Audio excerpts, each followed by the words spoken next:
The Infinix Smart 7 HD comes just after the Smart 7 Plus this year with a very similar visual cues and a successor to last year's Smart 6 HD. It costs just only 57,000 naira and it comes with 64GB of storage and 2GB of RAM with additional 2GB using memory fusion. This review is basically everything you need to know about the Smart 7 HD before you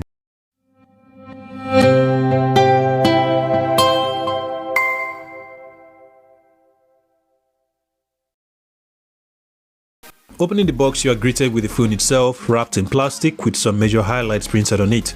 Next is a 10-watt charger, which has now become a standard on Infinix low-end devices, a micro USB cable and the regular SIM tray ejector tool, free earpiece, MTN free data redemption card, X-Pack leaflet, and a transparent hard plastic case that actually fits the device so well. And it's so interesting to see how Infinix still adds all this in the box while other brands don't see it as a necessity. Now to the device itself, as earlier said, you're looking at the same visual cues from that of the Smart 7 Plus, though the 3D design on the plastic back here is kind of minimal and has this shimmering effect when light reflects on it. Very beautiful stuff. It's a jet white glossy finish as you can see and is not susceptible to fingerprints or smudges, which is good. And I think you will like the device in this color if you are getting one that's without slapping the case on it. Still on the rear is a fingerprint scanner, which is a welcome development from last year's Smart 6 HD that has no fingerprint feature. Over there is an 8-megapixel primary lens with a 0.8-megapixel lens for depth, while the front got a water drop notch housing a 5-megapixel lens for selfie. Just like the Smart 7 Plus, the fingerprint here works 95% all the time. It's not a deal breaker though, as it still does the job of unlocking a device, which is a plus for an entry-level phone of this price point. Underneath is a micro USB charging port along with a mono speaker grill, a microphone and a 3.5 headphone jack, pretty standard feature for an entry-level device these days. On the right side of the plastic frame is a clicky volume rockers and a power button, and on the left side we've got a dual 4G SIM tray with support for an SD card, while the top of the phone is as plain as seen. As for the screen, it got 6.6 inches IPS LCD display, which translates to 84.6% screen to body ratio, same deal from last year's Smart 6 HD. It is a 720 by 1612 pixel display that offers punchy colors with decent viewing angles. While it has a standard 60Hz refresh rate, the panel supports up to 500 nits of peak brightness, making it legible even under direct sunlight. No wonder Infinix was proud enough to print big sunlight display on the retail box.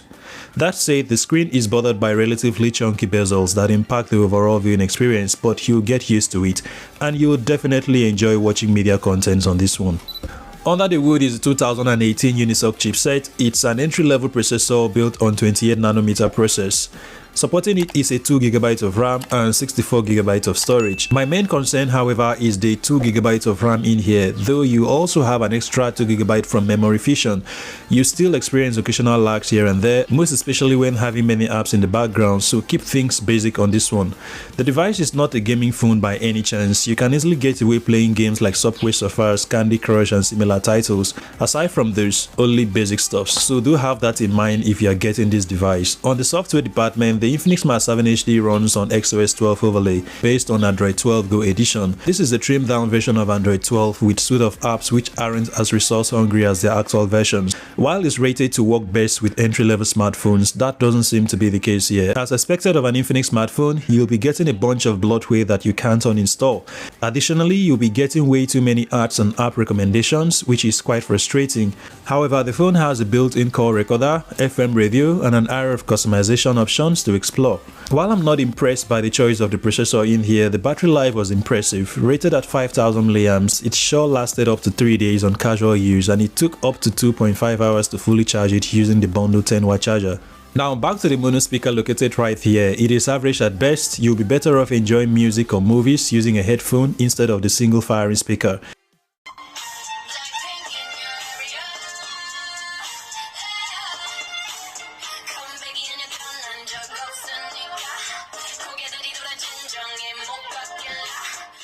Anyways, things aren't looking perfect using the main camera. It offers kind of okay results when the sun is out. This is just a small Android smartphone with a touch of camera. Not that bad of a camera, just make sure your subjects are well lit and you get a good photo to share with your friends or on social media.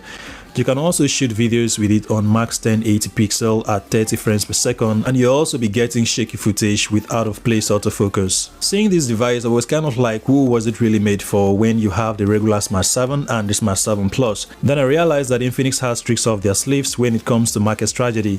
You see, phones like this are simply made for those on a very tight budget but in need of a small Android phone to use for the main time, or a student in need of a small Android phone to buy without spending much. So if you're looking for a super budget phone for basic use, this device can be a good option to consider. So that's it guys, my 2-cent opinion of the Infinix Smart 7 HD. Do like and subscribe if you got value from this video, and also let me know your thoughts via the comment section below. Thanks for watching, and you'll hear from me when next you hear from me.